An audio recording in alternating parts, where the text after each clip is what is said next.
Good evening, viewers. We're here again from the flames of democracy. The last time we were here, we had a lively discussion on the question of what is democracy and so on. We want to continue on the same trend. I have my friend here, Mr. Witter. Some of you may not know him, so I'll have to reintroduce him to you, those new viewers. Mr. Witter is a long-standing veteran trade unionist in this country. He is currently the president of the Federation of Trade Unions, that is the Guyana Trade Union Congress. He's also the president of his own union, the General Workers Union, that represent workers across the country, particularly in areas of in the city and in the rural areas, the rice farming, what you call the rice marketing or board. So, Mr. Witter, we're here today to discuss the question whether Guyana is a democratic society. And where are we heading? You know, the last time we spoke, we said that we are here to examine the situation where we are faced with the electorate who will have to go to the polls on the 1st of September to vote for a political party. And a number of things, when we were here the last time, a number of things has happened where we have seen the complete abuse of power, because free and fair elections must include a whole set of issues which I expect you to come to discuss here tonight. Because a number of people, after the program we had, were questioning about the whole question of whether this election will be free and fair. And there are elements of it that you know, that I know, that cannot be pronounced. Already the Carter Center, that our observer mission here, have already condemned the undemocratic nature. And in fact, they have clearly said that the targeting of a particular presidential candidate, that's Mr. Azuddin Mohammed, and his political organization, that the PPP has actually been targeting from day one. They have tried to strip him of his rights as a candidate, his movements, the way he did, the things he says, the way he moves. The police have even used the police recently to restrict him from going to meetings and to meet people. Now those are elements of a dictatorship. The last time we spoke about the features of a dictatorship. And before I introduce you, I will want to read to you, or read to our viewers, some excerpts of an article written by Dr. Fenton Ramsay, who was the first and the youngest Attorney General in our country in the 1960s.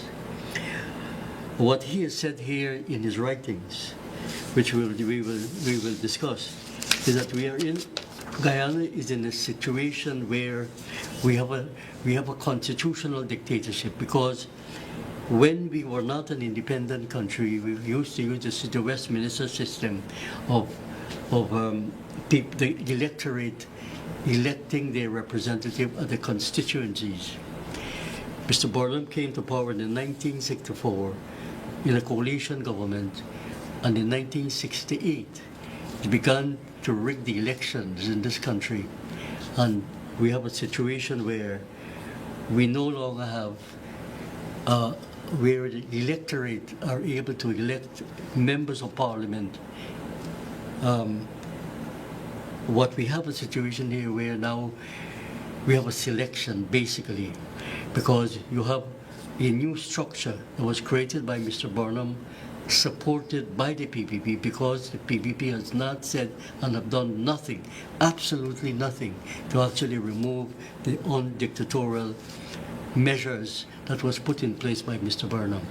So what we have, for those viewers, the younger viewers, to understand, we have what is called a list system, where the leader or some representative of the respective political party appoints someone who actually selects the person on that list that is submitted to GCOM to become a member of parliament. And what is worse, is that the person who actually is the head of that list can remove the member of parliament at will.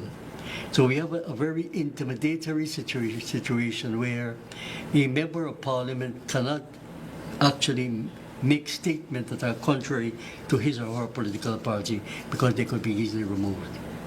So we are faced with a situation here where the country needs to make fundamental changes to the Constitution.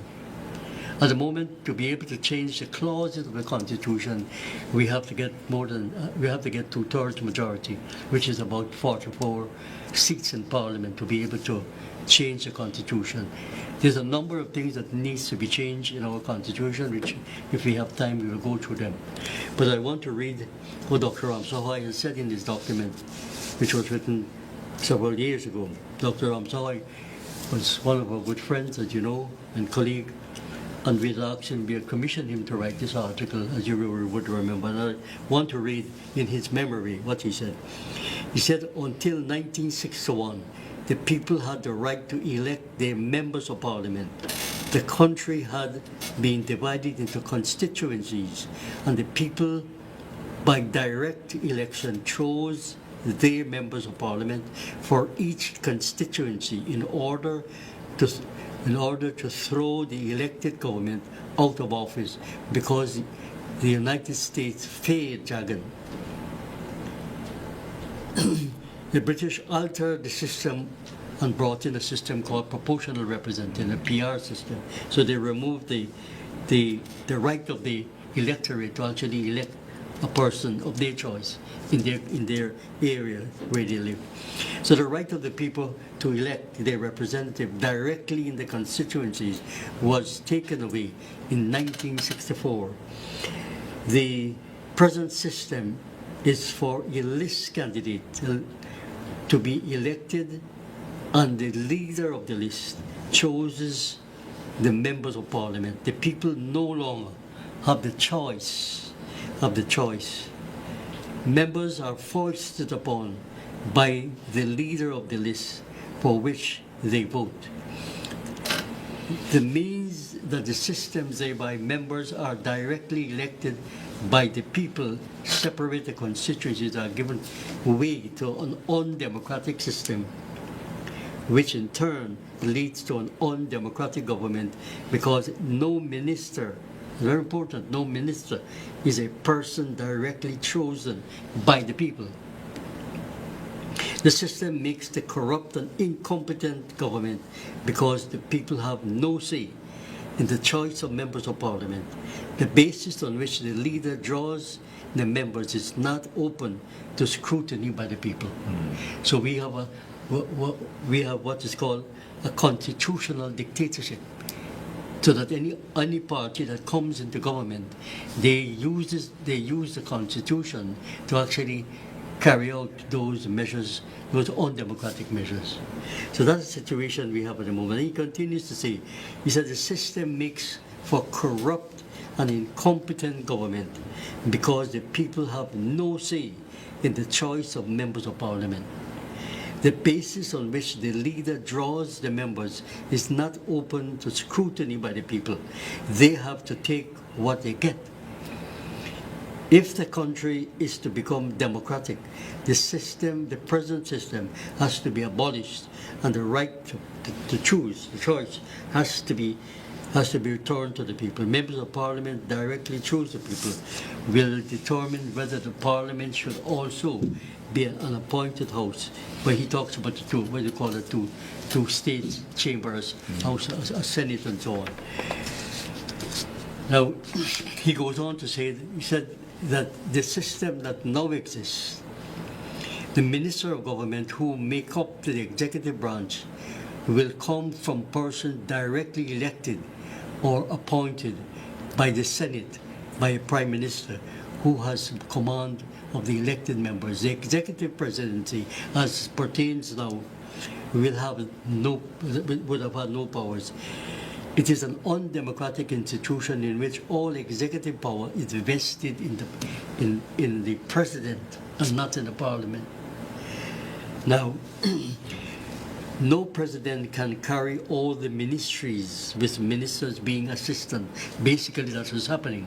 Because when the president appoints a minister, it does not go to the parliament to scrutinize that person who is a minister. In the United States, when the president appoints a person, the person has to go to a select committee, a special committee, where 60% of the members of the Congress or Senate has to vote on that person. If they don't get that 60%, then that person is not appointed. And that's the situation that we have in the United States of America. It doesn't happen here. So the president can appoint anybody, any minister in government, and he can remove that minister anytime he or she feels like.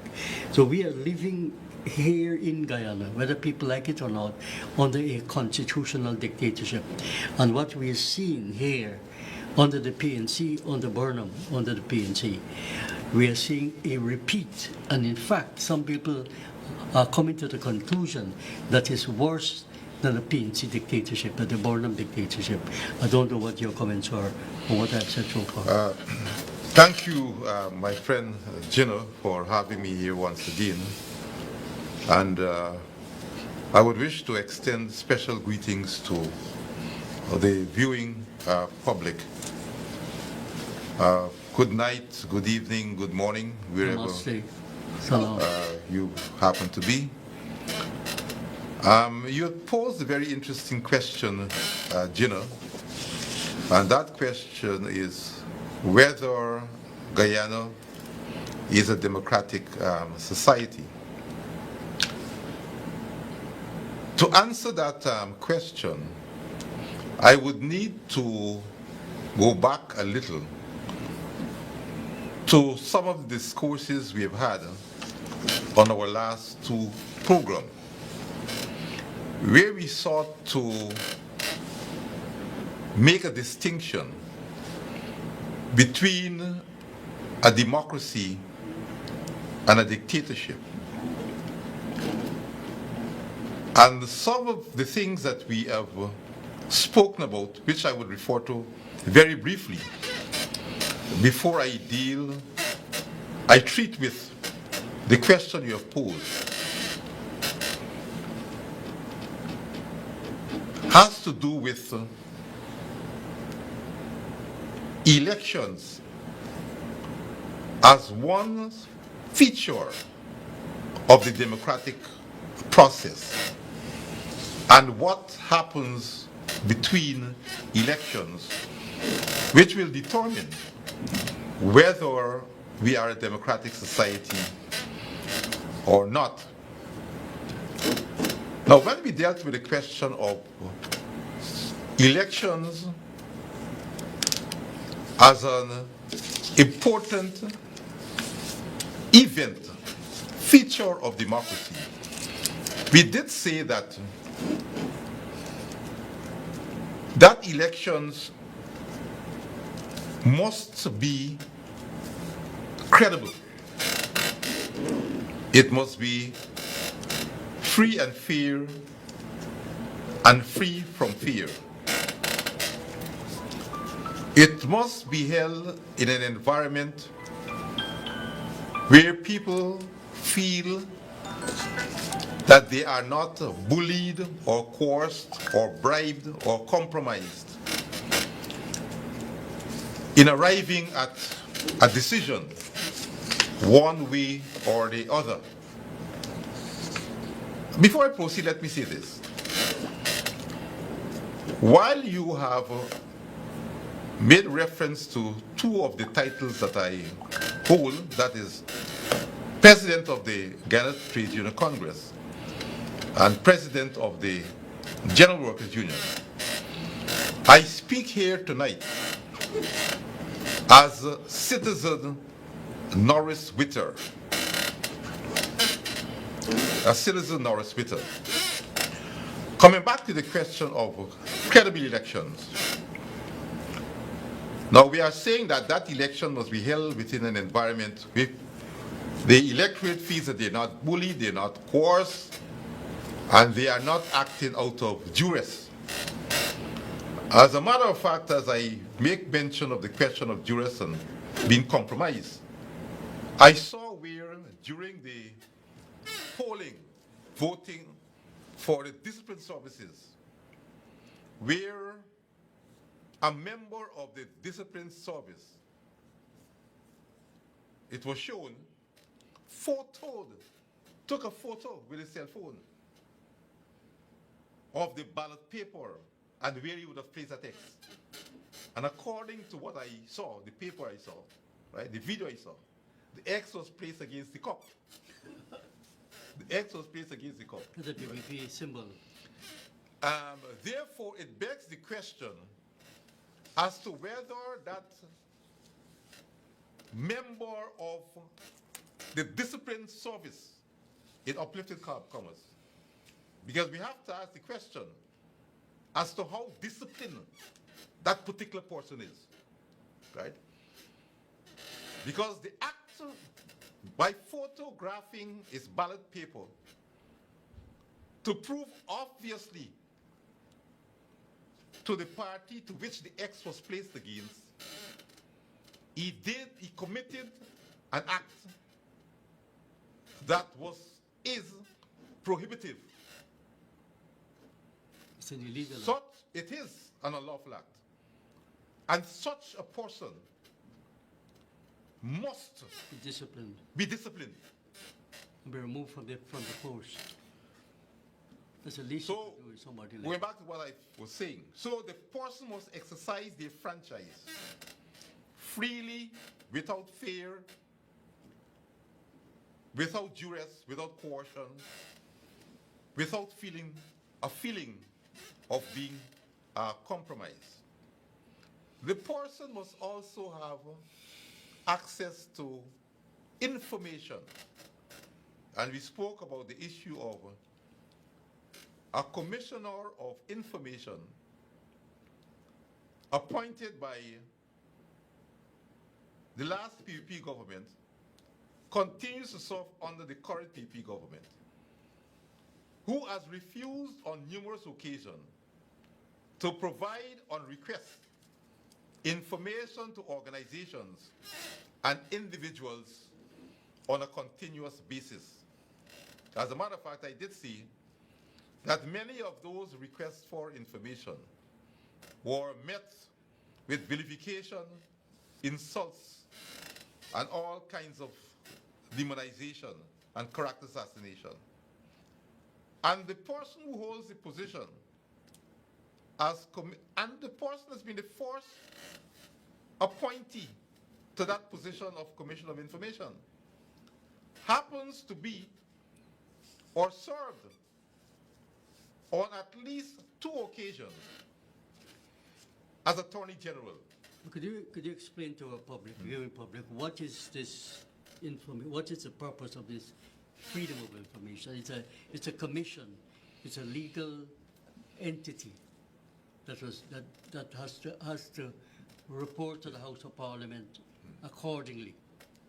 Without getting into any great details, the person has a constitution. It's a constitutional office, and he has a constitutional responsibility to provide information to the public and to individuals or organizations on request, providing that those information are not of any security risk. Right? Now, so you're saying that that institution is one of the institutions of democratic accountability, so that the citizen has the right to know. Definitely, when the government is not given information. Definitely. That he or she has a right to actually. Definitely. And the right to information has a direct relationship to the democratic process. Exactly. Right? Because if one is to make any sensible, informed decision on a matter, then information is critical, is vital. Right? So if information is withheld from the population, you cannot say that the right to vote or your elections, right, satisfy the criteria of a democratic act or a democratic event. Now, the census. We are aware, we know, that a census was conducted in 2022. To date, the information on that census has not been released to the general public. Right?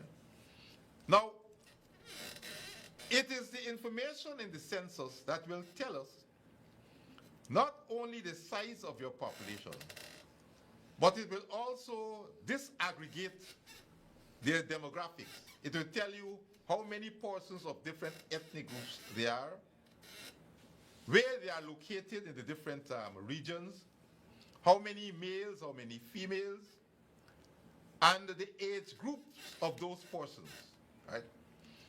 So we would have known had the results of that census been released, as it ought to have been, how many persons in Guyana are of voting age, where they are located, of what ethnicity, and what gender. Right? The only person, the only party that has access to that information is the PVP. Right? Correct. And therefore, that gives the PVP an undue advantage over its competitors, the other parties who are competing for political office. You would have known also that for the distribution of the cash grant, that $100,000 cash grant, persons had to be registered. Right?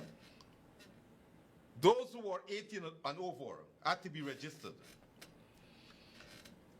The information based on that registration, it is now public knowledge, is being used by the PVP to solicit votes.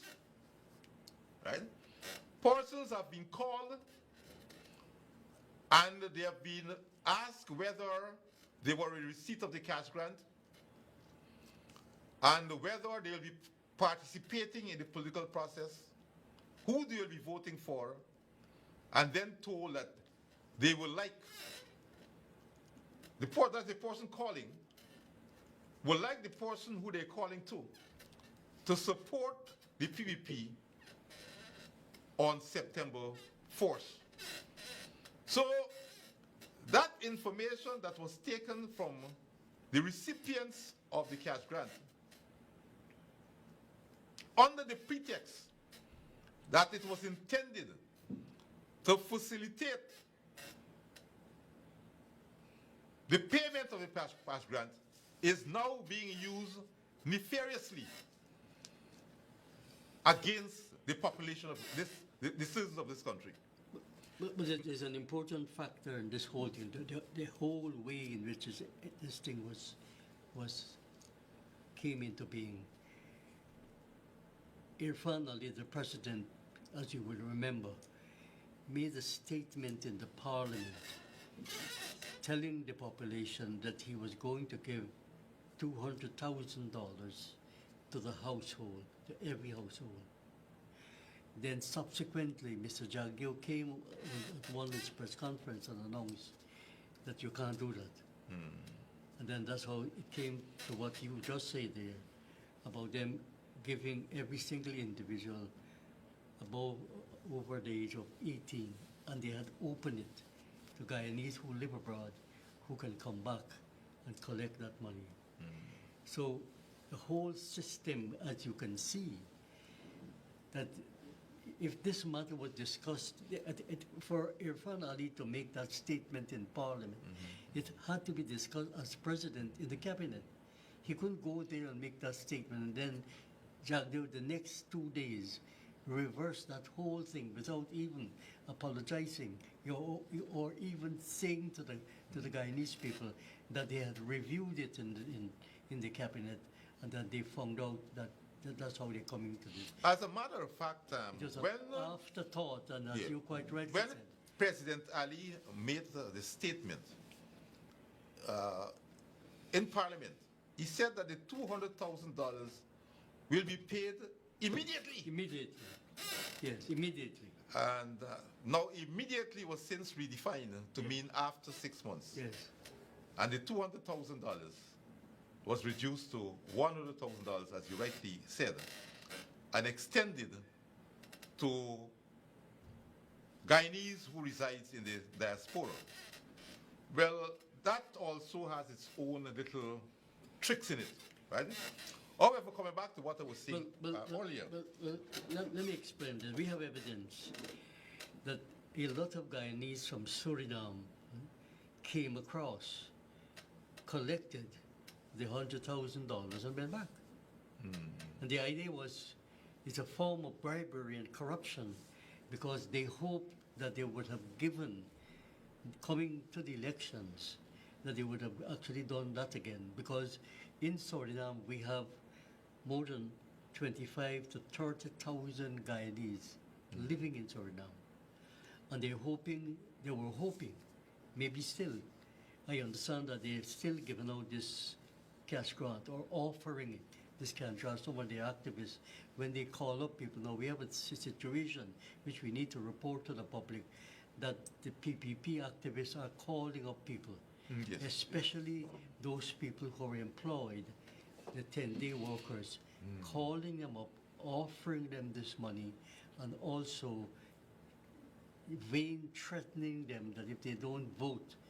That was why GCOM came out, because it was become absolutely clear that they were telling people that when they go to the polls, that's how this man came with his phone into and took out this thing, because they wanted people to be loyal, to show their loyalty by actually giving the evidence that they actually voted for them. So how could this sort of a situation be democratic? It's not only the question of loyalty, right? What it demonstrates, right, is that there's a great sense of uncertainty, insecurity. Despite the fact there has been this boast of landslide victory and so on, right? If you look at the political antics, right, of the key players within the PPP, for instance, the president and the vice president, you are seeing a high degree of nervousness. I don't think Jack Deere is the vice president. People make this mistake. Constitutionally, he's one of the 5 vice presidents. The vice president of this country is the prime minister, according to our constitution. You're quite correct. I don't know why people are making this silly mistake. It's a silly mistake, and they keep repeating it. Educated people keep repeating it on the press and media. Mr. Jagdeo is one of the 5 vice presidents of this country. Another one is Gail Teixeira. I don't know who the rest are. But the vice president of the country, legally, constitutionally, is Mr. Mark Phillips. So if the president goes out of the country even for a couple of hours, Mark Phillips has to be sworn in to act as president for that time. So let's be very clear. I mean, Jagdeo has assumed the power of a dictatorship, of a dictator. That's basically what it is. And he has been given all the framework, as I explained what Dr. Ramsahar just said there. Because Burnham created this situation where somebody uses the Constitution to abuse the people of this country. We are faced with a dictatorship, and people are afraid to say that. Yes. That's a whole different subject, because it is a fact that fear pervades the society. Look, right? we have a guy, and we have to address this question of fear. We have a guy who is the president of this country. No, you're right. You're right. That does not behave like a president. You can see that. Jagdeo is the one that we know directs. We know. These press conferences is where he actually makes. He is a product of Jagdeo. We know that. He makes these. No, but Jagdeo is making decisions on the hop. Yeah. He calls these press conferences. There's no press and media there. You think there's a press and media, but he has his own idiotic people we call journalists to go there and ask him silly questions. So he controls the country. Yes. These decisions are not made by Ali. Ali has constitutional responsibility, but he acts like an idiot. I'm sorry to say that, but Yes. you can see the antics of this guy. Yes. Ali is a de jure, but Jagyo is a de facto He's the president. de facto president. Right? He's the man who's really calling the shots. He makes decisions on the hop. Yeah. Now, coming back to the question of the election as a democratic Institution. activity. Now, I just spoke about the question of the list being inflated, the non-release of the 2022 census. Based on the 2012 census, the population of Guyana was tagged at around 751,000. The current voters list is tagged at 757,000, right? Which is more than the population as at 2012. Now, based on reports that I've seen from two organizations, I think one is the World Bank, I can't recall the other one, what the other one is. But they have put the population as of today at around 800,000. Even if that 800,000 figure is accurate, it means that the electoral list of 757,000 is actually 94%, Yeah. right, of the population. But, right? but here lies the question, Mr. Witter, that you have to address. These issues that we are discussing as far as the electoral system is concerned is run by an incompetent body called JICOM. And it is so because you have two political parties that are commissioners, and you have a person who is elected, who is elected by the president. So the entire system is undemocratic. And what we need to discuss today, so that our electorate can have an understanding of how do they make, we can't tell them who to vote for, but how they be able to make up their minds to vote for political parties that are prepared to make these fundamental changes. As far as I'm concerned, GCOM is not a body that can manage a democratic election. You see all the things that are happening. Look, the taxpayers are paying more than $13 billion to GCOM. And you ask yourself the question very simply, what it is that GCOM is doing after the election. The very basic things. Look, the question about dead people still named on the list. It's an indictment of the woman who is the now chairman of, unfortunately, it's a friend of mine, of my family. But I am ashamed to say that she's done absolutely nothing to correct the situation that you're talking about. So the problem is there. I've read an article a few days ago, and the writer was saying that based on this observation, the state has captured institutions that are supposed to be independent. And one of the institutions that was made mention of is the ARC. Right? What is the The Ethnic Relations Commission. What is it supposed to do? And I would want to support that commentator in making that statement. You're a right? commissioner. Well, Because I know what transpired with that so organization. what does it actually do to the public? Well, I think it has become more an instrument of the PVP. But what is supposed to do? It is don't let us discuss that here. I'm prepared to have it's going to take up a lot of our time. Just briefly. No. What is his role? No. Elections, general and regional elections are just 6 days away, right?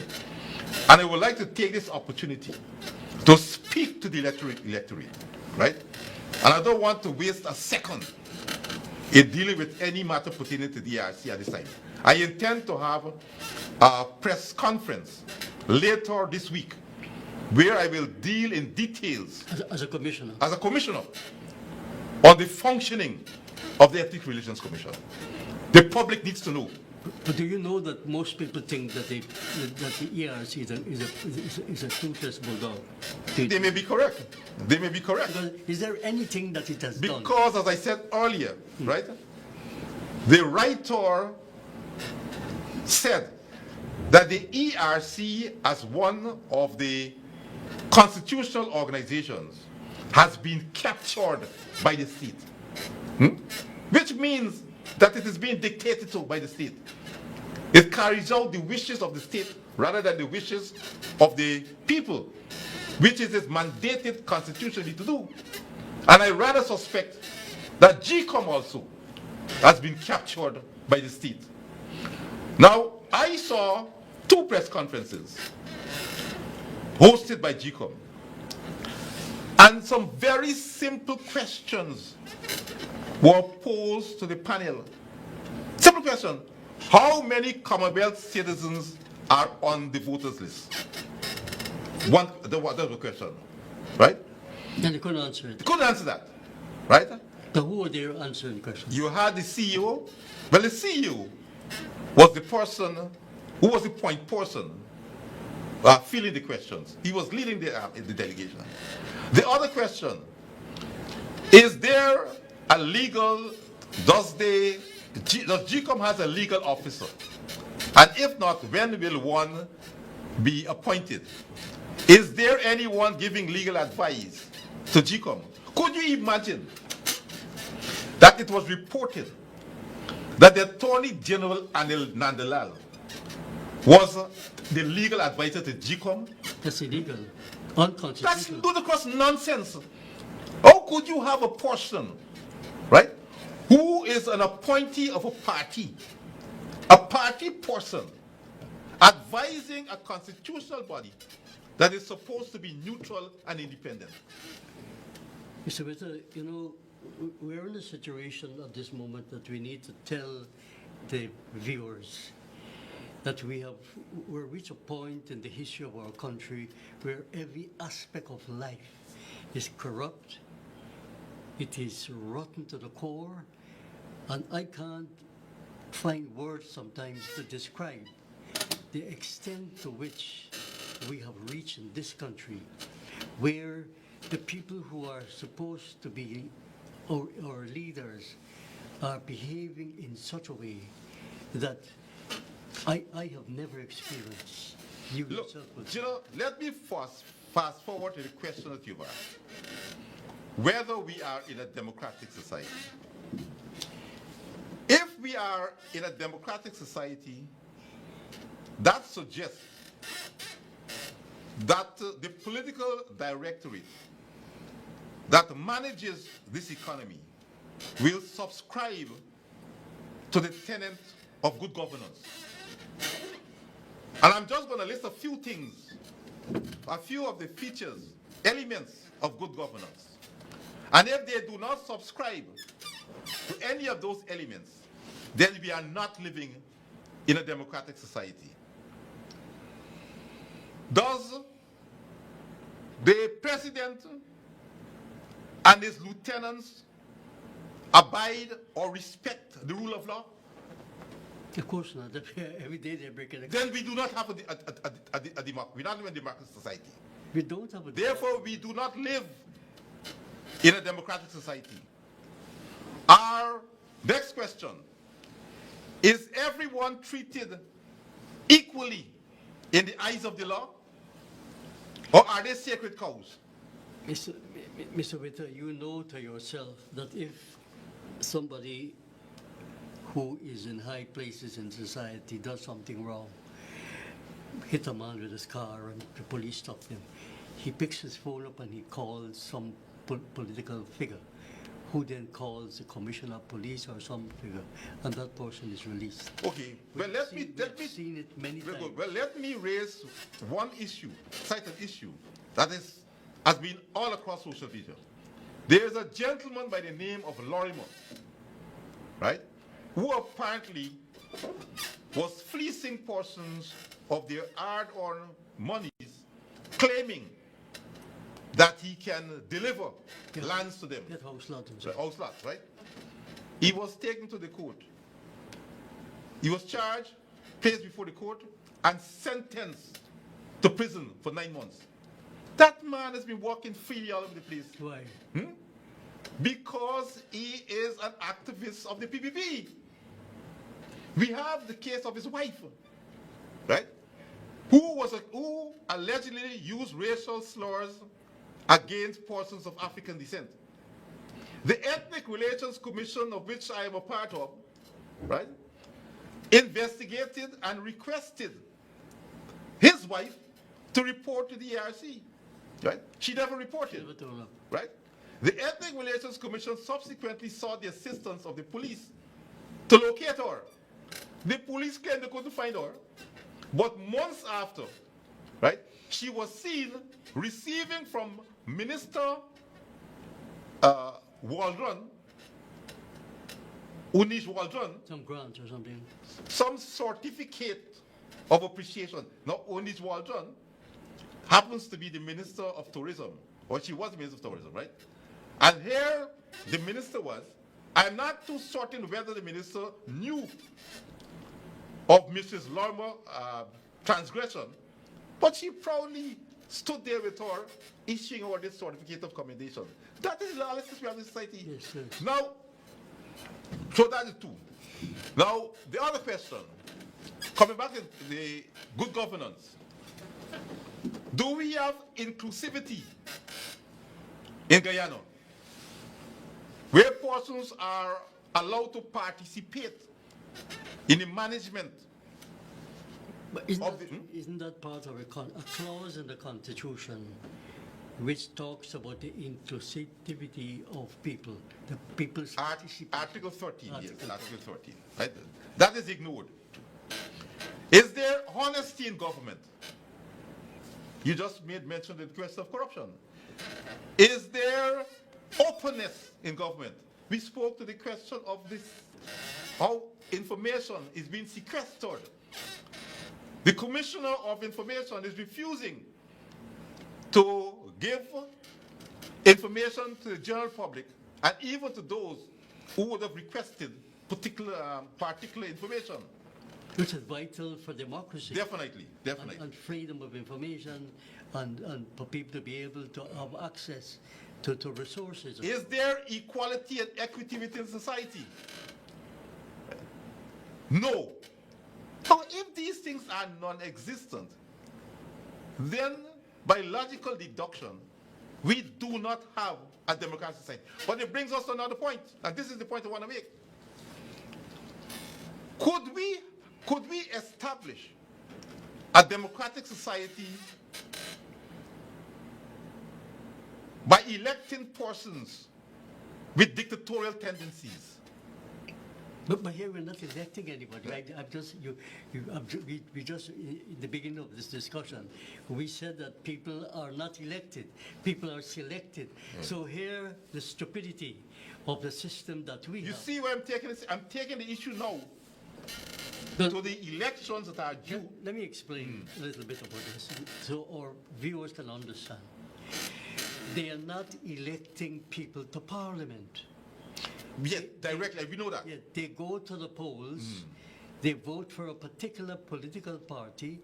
On the one side, you vote for members of parliament, and on the bottom, you vote for people at the regional level. Okay, okay. No. Let me explain this. Yeah. So what happens is that when the votes are counted, and say the different parties get their number of votes, now for them to go to anybody to go to parliament, as I explained, in the Constitution it says that the head of the list, the head of the list currently in the PPP is Jack Dale. The head of the list of the PNC is Mr. Granger. Not as the head of the list now.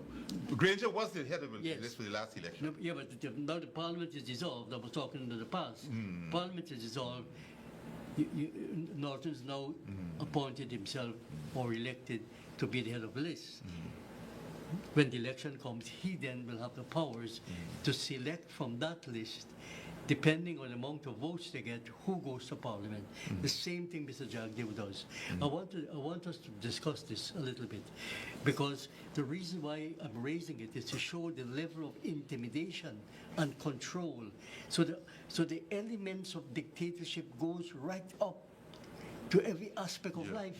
So that if you are the head of the list, and I and you are not friends in the party, then you're not going to select me.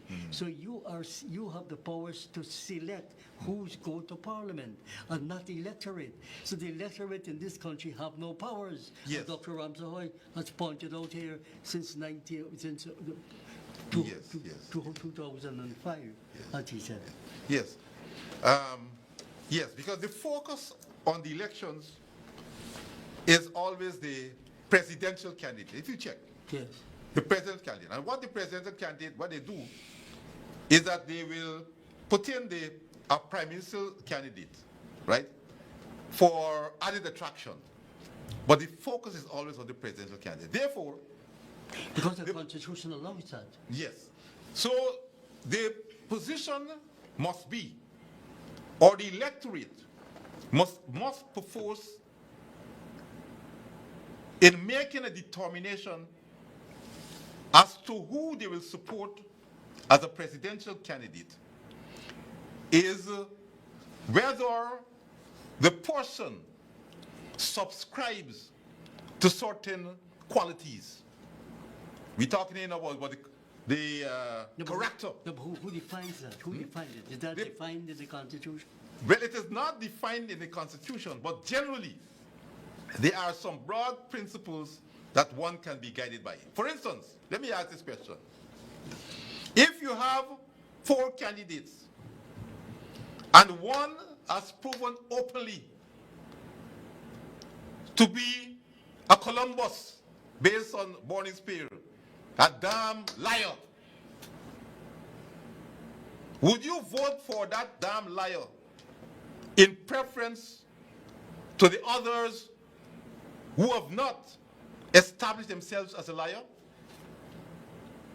If one who presents himself to you as a candidate has over time established him or herself as a thief, I know very often we very comfortable say it is better to have our thief than somebody else's thief, or somebody else who is not a thief. I would like you to visit the residence of not only the presidential candidates, but the ministers of government. I visited a few, and I thought that the Queen and King only live in palaces. These guys are competing against the kings and the queens of this world.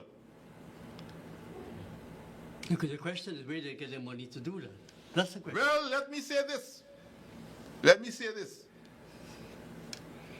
I think, and that is why I want to say to the electorate, if you want to live in a society where there is freedom of expression, freedom of movement, where you can be free from fear, where you can be free from being victimized, then you have to change the status quo. Right? I have seen a clip where a minister in Linden went to Linden and saying to a group of persons, I guess many were contractors, have you ever held $1 million in your hand? That is the level of insult. That is the level of indignity. But I want to say to that minister, right? If any new administration were to recover only half of the money that you guys stole, it will be enough to give each citizen $2 million. Minimum. Enough to give them $2 million. You all have been stealing with impunity and have the gall to go to the citizens of this country begging them for a vote. No, That is not only, extreme wickedness. Mr. Witter, I have seen also. they're not begging people, they are intimidating people. Look, If let me you tell you, call somebody- even the religious people are falling victim to the intimidation. I have seen a clip Because they don't have morals. where a pastor They don't have virtually got his congregation, Mr. Witter, right? Look, the religious leaders in this country are found to be some of the most corrupt individuals, so we don't have leadership. We don't have no For $1 leadership. million, We don't have for leadership. $1 million. We don't have that is the problem we face. We face a morally bankrupt society where there's no leadership. Look, That's the question that Do you know that the head of the teachers union that capitulated to Ali, you know the story? Yes. It was Ali who called him and told him that, look, this is my final offer. It is this or nothing. Look, and let me say it. Ali capitulated. And we know now because, you know, there's the old proverb, whatever happens in the darkness comes to light. Right. Incidentally, there's no pun. I think his name is Light, right? Like this. And you've seen now, right? This gentleman who was heading that teachers union had those teachers 75 days out there struggling for a decent wage. So Capitulated. And now he's saying, right, that Ali and the government, right, are so righteous. Are so righteous. But he's not supposed to be a It's pastor. the pastor. He's supposed to be a pastor also. It's the pastor. So all these times you have been betraying the workers that he's supposed to represent, the teachers. I will not even try to influence my stray dog to go as close as to that church door. Would not. What it is saying to you? You know, these are the kind of things that will make people like Martin Luther King shiver. Right? They have turned the church into institutions of oppression. Not only the church, the religion. Your chairman of your organization is a Muslim leader. He's supposed to be a spiritual leader. Time doesn't allow us to examine these facts, but that's the reality. So even religion as supposed to be a way of life, to keep people in check, to allow them to actually exercise fairness, justice, equality. I would like the electorate of this country and all citizens to interrogate every presidential candidate.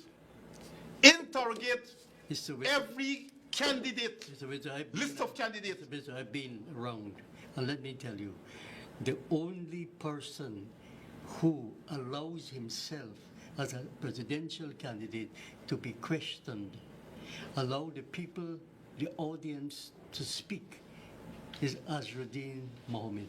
There is no other presidential candidate. You saw at those meetings when the farmers, the rice farmers, and other people were questioned. You go to these meetings and you see they intimidate the farmers. When the farmers ask them questions, you see a security man comes and take them away. This is the kind of situation. So we have all the features of a dictatorship. All the features of a dictatorship. Unfortunately, Mr. Witter, we'll have to close, and we have to say to our audience that we'll be back here next Thursday at the same station on the same time. We thank you very much, Mr. Witter. I thank you very much for Thank being you. here. And thanks to my viewing viewers public. for listening. Thanks very much.